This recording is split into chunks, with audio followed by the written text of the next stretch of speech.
بسم اللہ الرحمن الرحیم نحمدہ ونصلی علی رسولہ الکریم اما بعد قال رسول اللہ صلی اللہ علیہ وسلم ایاک ودعوۃ المظلوم فإنما يسأل اللہ تعالی حقہ وإن اللہ لا يمنع ذا حق حقہ۔ مشکات۔ رسول صلی اللہ علیہ وسلم نے فرمایا کہ مظلوم کی پکار سے بچو، اس لیے کہ وہ اللہ تعالیٰ سے اپنا حق مانگتا ہے اور اللہ کسی صاحب حق کو اس کے حق سے محروم نہیں کرتا۔ یہ جو میں نے ابھی جو حدیث بیان کی ہے یہ مشکات کی حدیث ہے۔ سب سے پہلے اپنے اس چینل پر جس کا نام قرآن تعلیم و ادب ہے، میں آپ سب کا استقبال کرتی ہوں۔ السلام علیکم ورحمۃ اللہ وبرکاتہ۔ جیسے کہ آپ جانتے ہیں کہ میرا جو ٹاپک چل رہا ہے وہ تقوی کے اوپر ہے۔ سب سے پہلے میری ویڈیو تھی تقوی کیا ہوتا ہے، اس کے بعد دوسری میری ویڈیو تھی کہ تقوی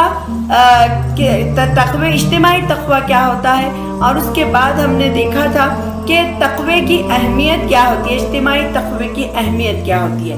آج ہم یہاں پر دیکھیں گے کہ بنیادی جو اصول ہوتے ہیں اس کے تقوی کے وہ کیا ہوتے ہیں۔ سب سے پہلے جو آتا ہے وہ یہ ہے کہ میں یہاں پر انشاءاللہ دو لوں گی کہ ایذا پہنچانے سے گریز کریں، کیونکہ اللہ تعالیٰ نے انسان اور انسان کے درمیان بلکہ انسان کی ساری مخلوقات کے درمیان جتنے بھی مخلوقات اللہ تعالیٰ نے دنیا میں لائے ہیں اور جن میں جانور بھی ہیں، پرندے بھی ہیں، درخت بھی ہیں، ساری چیزیں آ جاتی ہیں۔ تو اجتماعی تقوی کی بنیادی اصول یہ ہے کہ آدمی دوسرے کو تکلیف پہنچانے سے اپنے آپ کو بچائے۔ شریعت کی بنیاد یہی ہے کہ چاہے نکاح کے معاملے ہوں، چاہے طلاق کے مسائل ہوں، یا پھر وراثت کے احکام ہوں، یا سیاست کے قوانین ہوں، یا شریعت کے حدود ہوں، سب کا جو دار و مدار ہوتا ہے اسی بات پر ہے کہ انسان دوسرے انسان کو تکلیف نہ پہنچائے۔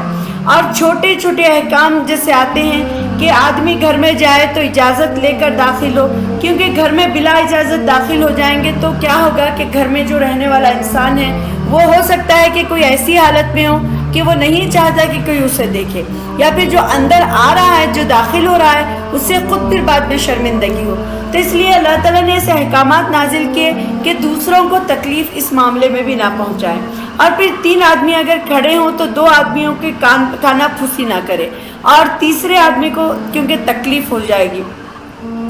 یا 2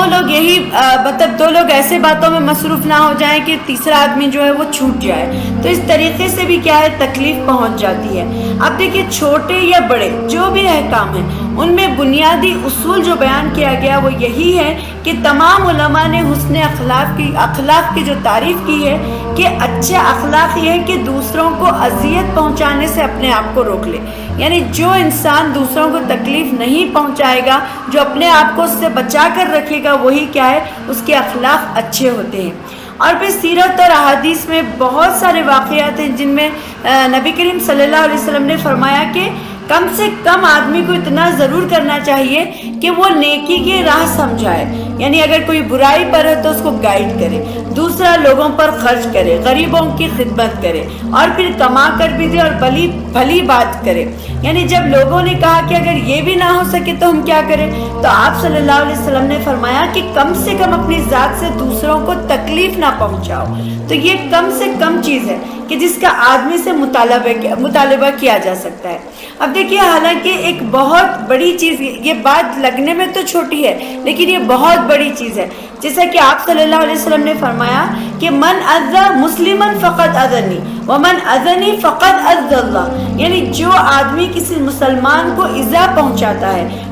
وہ مجھے تکلیف پہنچاتا ہے، اور جس نے مجھے تکلیف پہنچائی یعنی رسول صلی اللہ علیہ وسلم کو، تو اس نے اللہ کو تکلیف پہنچائی۔ تو کتنی بڑی بات ہے یہ، جس کو ہم بہت چھوٹا سمجھتے ہیں۔ تو ہم کو یہ ذہن میں رکھنا ہے کہ اگر ہم نے کسی کو تکلیف پہنچائی تو ہم نے اپنے نبی کو تکلیف پہنچائی، اور نبی کے ذریعے ہم نے اللہ کو ناراض اور اللہ تعالیٰ کو تکلیف پہنچائی ہے۔ تو اس طرح بندے کا معاملہ کیا ہے، سیدھا اللہ تعالیٰ کے ساتھ اس کا متعلق ہوتا ہے۔ جیسے مسلمان کی تعریف یہ بیان کی گئی ہے کہ مسلمان وہ ہے جس کی زبان اور ہاتھ سے دوسرا مسلمان محفوظ ہو، اور جس کے ہاتھ میں اپنے معاملات دے کر وہ مطمئن ہو کہ وہ معاملہ ٹھیک چلا گیا ہے۔ پھر آپ صلی اللہ علیہ وسلم نے فرمایا کہ مسلمان پر مسلمان کا خون حرام ہے، اس کی عزت یعنی اس کی جو بے عزتی ہے وہ بے عزتی کرنا اس کے اوپر حرام ہے، اور اس کا مال حرام ہے۔ جب حرام میں عزت آ گئی، مال آ گیا، جسم آ گئی، جان آ گیا، تو یہ ساری چیزیں جو محرومات کا جو محرومات کے دائرے میں وسیع ہو جاتا ہے۔ اور پھر یہ کہ جب ہم اپنے جو حرام چیزیں ہیں اس کا تصور کیا ہے، بہت ہی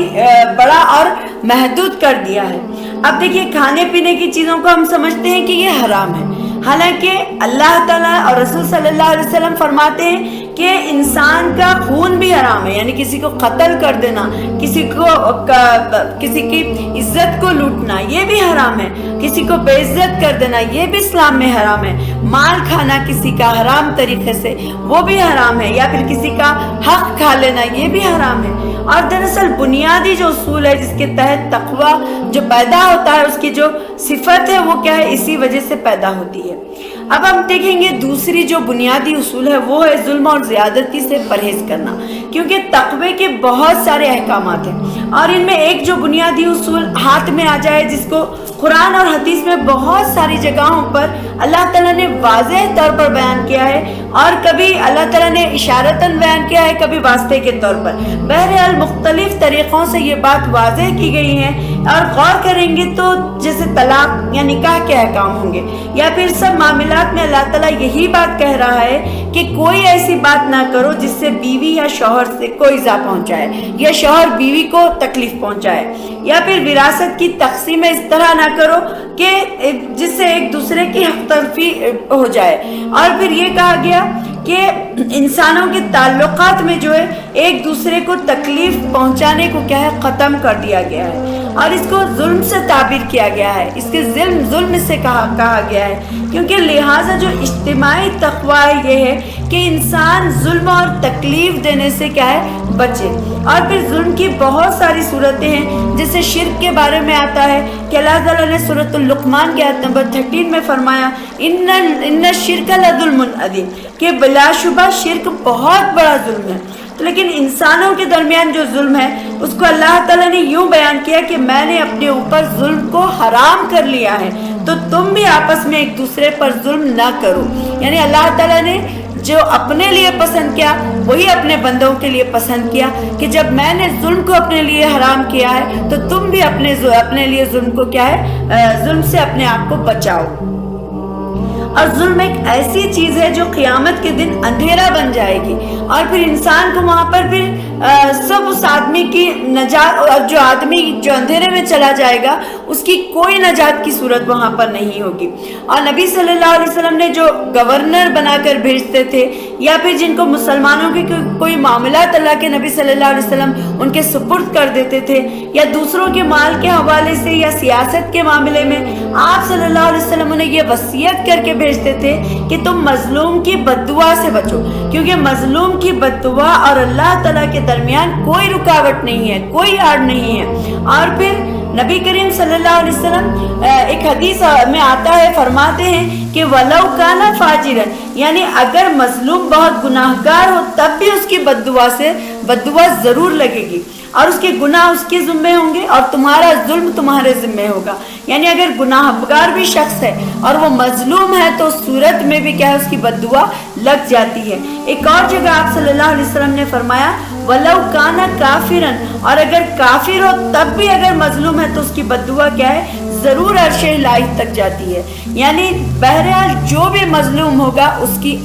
اس کی جو بد دعا ہے وہ اللہ تعالیٰ کے پاس ڈائریکٹ چلے جاتی ہے۔ تو یہ دو بنیادی اصول ہیں جن کو بچنے سے ہمارے اندر تقوی کی صفت پیدا ہوتی ہے، اور آگے بھی انشاءاللہ اور صفات میں لوں گی، اور یہ سلسلہ ہمارا آگے چلے گا انشاءاللہ۔ تو اس لیے مظلوم کی بد دعا سے بچنے کی کوشش کرنی چاہیے، اور ہم سے جتنا ہو سکے ہم یہ دعا کرنا چاہیے کہ اللہ تعالیٰ ہمیں اس چیز سے بچائیے کہ ہم کسی پر ظلم کریں یا کوئی ہم پر ظلم کرے، نہ ہم کسی پر ظلم کریں نہ کوئی ہمارے اوپر ظلم کرے۔ تو امید ہے کہ آپ کو یہ سمجھ میں آ گیا ہوگا۔ تو آگے میری ویڈیو کا سلسلہ چلے گا، آپ میرے ساتھ ضرور بنے رہیے اور دوسروں کے ساتھ بھی ضرور شیئر کیجیے گا، اور میری آگے ویڈیوز کے لیے بھی آپ میرے چینل کو سبسکرائب کر لیجیے تاکہ آنے والی میری ویڈیو جو ہے آپ کو ٹائم پر مل سکے۔ چلیے پھر انشاءاللہ ملتے ہیں۔ السلام علیکم ورحمۃ اللہ وبرکاتہ۔